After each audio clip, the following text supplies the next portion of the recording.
Putin öz imzasına hörmət eləmədi. Moskva ciddi səhvə yol verdi. Bakı sərt cavab verəcək.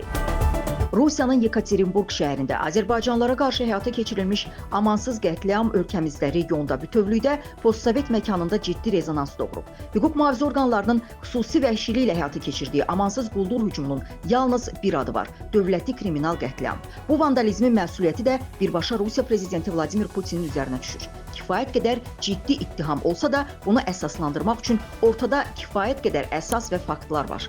Ölkədə qanunsuzluq, başıpozuqluq o həddə çatıb ki, məhkəmə qərarı olmadan, müvafiq araşdırma aparmadan insanlar qətlə yetirilir, amansız işgəncələrə məruz qalır. Bunun da məsuliyyəti birbaşa özünü hər bir vətəndaşın hüquqlarını qoruyacağına and içən şəxsin üzərinə düşür. Digər bir məsələ, hadisənin üstündən 2 günə yaxın vaxt keçsə də, nə Putinin, nə də aşağı ranqlı bir məmurun rəsminin üzrxaxlığı var. Yalnız Rusiya Xarici İşlər Nazirliyinin rəsmisi Mariya Zakharovanın söz yığınağı və boşboğazlıqlarla dolu bəyanatından başqa ortada heç nə yoxdur. Əslində isə necə olmalıdır? Normal sivil dövlətlərdə belə bir olay törədilən kimi dərhal dövlət başçısı səviyyəsində müvafiq açıqlamalar və üzrxahlıq edilir. Rəsmi Bakının Kremlə təqdim olunan notası olsa da qarşı tərəf həyasızcasına bunu qulaq ardına vurur. Artıq Azərbaycan Rusiya Baş Nazirinin müavini Aleksey Averçukun səfərini də ləğv edib. Bildirilib ki, yaranmış vəziyyətdə Averçukun və ya digər rəsmi şəxsin Azərbaycana səfərinə lüzum yoxdur. Sərt qərarlar bununla kifayətlənməyib. Məsələn, Azərbaycan Mədəniyyət Nazirliyi Rusiya ilə dövlət və özəl müəssisələrin xətti ilə ölkəmizdə keçirilməsi nəzərdə tutulan mədəniyyət tədbirləri, o cümlədən konsertlər, festivallar, tamaşalar, sərgilər və s. ləğv edilib. Üzrxahlıq və notaya cavabın olmaması bu sərt addımları daha da genişləndirəcək. Kreml anlamalıdır ki, Azərbaycan hökuməti harda olmalarından asılı olmayaraq hər bir həmvətəninin hüquqlarını qorumaqda davam edəcək.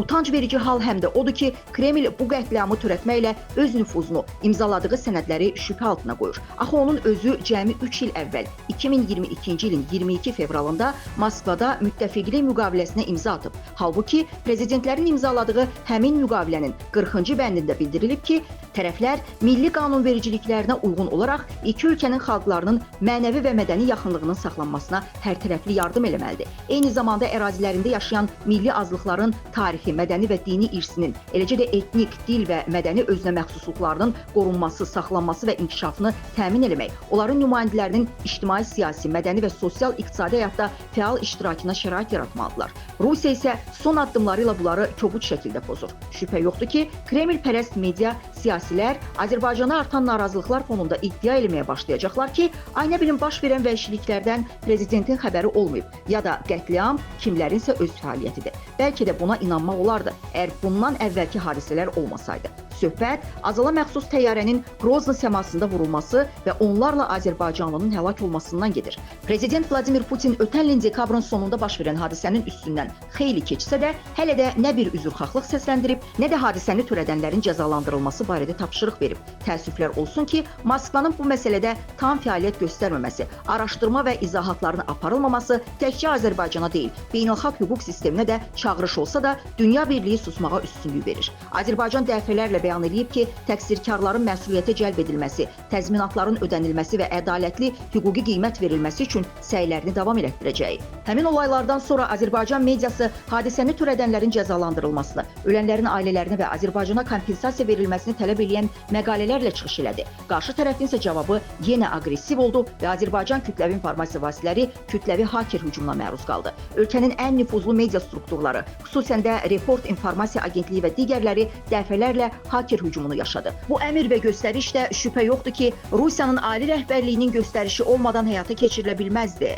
Moskvanın daha bir qeyri-dost addımı Azərbaycanlı deputat Azər Badamova qarşı oldu. Onun Rusiya ərazisinə daxil olmasına maneə yaradıldı. Bu, siyasi və parlamentlər arası əlaqələrə xələl gətirməyə yönəlmiş nümayişkaranə düşmənçilikdən, habelə digər dövlətlərin rəsmilərinə hörməti nəzərdə tutan beynəlxalq normaların pozulmasından başqa bir şey deyildi. Bu və qeyd olunan faktlar onu da deməyə əsas verir ki, Yekaterinburg qətliamı təsadüfi deyil və baş verənlər çirkin siyasətin məntiqi davamıdır. Görünən odur ki, Ukraynada müharibənin hərbi əməliyyatların uzanması Rusiyanı həm maddi, həm də canlı qüvvə saradan ciddi itkilərlə üz-üzə qoyub. Getdikcə daha çox Rusiya vətəndaşı müharibədə iştirak eləməkdən boyun qaçırır, fərarilik baş alıb gedir. Kremlin təbliğat maşınının cəhdləri də nəticəsiz olur. Bu səbəbdən də üzünü miqrantlara tutur. Bu yaxınlarda Mərkəzi Asiyadan olan miqrantlara, xüsusən də özbəklərə qarşı törədilən vəhşilik bunun bariz nümunəsidir. Müharibə aparmaq üçün insan resursu çatışmazlığı yaşayan Kremlin son illərdə miqrantlara yönələn siyasəti məhz bu boşluğu doldurmağa hesablanıb.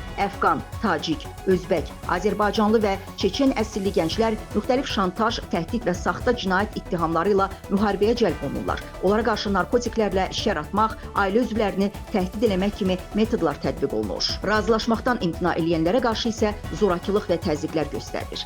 Təhlükə və narahat doğuran hal odur ki, Rusiya cəmiyyəti sürətlə ksenofobiya, şovinizm və aqressiv millətçilik mühitinə qərq olur. Hədəf isə müsəlman xalqların nümayəndələri, miqrantlar və digərlərdir. Həm də Rusiya daxilində etnik azlıqlara qarşı repressiyalar ayrı-ayrı hallarda məhdudlaşmır. Bu sistemli və ideoloji əsaslara söykənən dövlət siyasətinin nəticəsidir. Rusiya rəhbərliyi getdikcə daha aqressiv şəkildə imperialist və millətçi mahiyyətini ortaya qoyur. 21-ci əsrdə beynəlxalq ictimaiyyət bu siyasətə ad da qoyub. Raşizm, yəni Rus faşizmi. Bu ideologiyanın əsas sütunlarından biri isə türklərə, xüsusən də azərbaycanlılara qarşı sistemli düşmənçilikdir. Azərbaycan üçün bunlar tanış ssenaridir. 20 yanvar və Xocalını yada salaq. Hazırda da Putin Rusiyası Ukraynada, Qafqazda üzləşdiyi uğursuzluqlardan başını itirmiş vəziyyətdədir və çıxış yolunu da Yekaterinburqda azərbaycanlılara qarşı qətliam törətməkdə görür. Məqsədli və niyyətli şəkildə azərbaycanlılara qarşı zorakılıq törədir.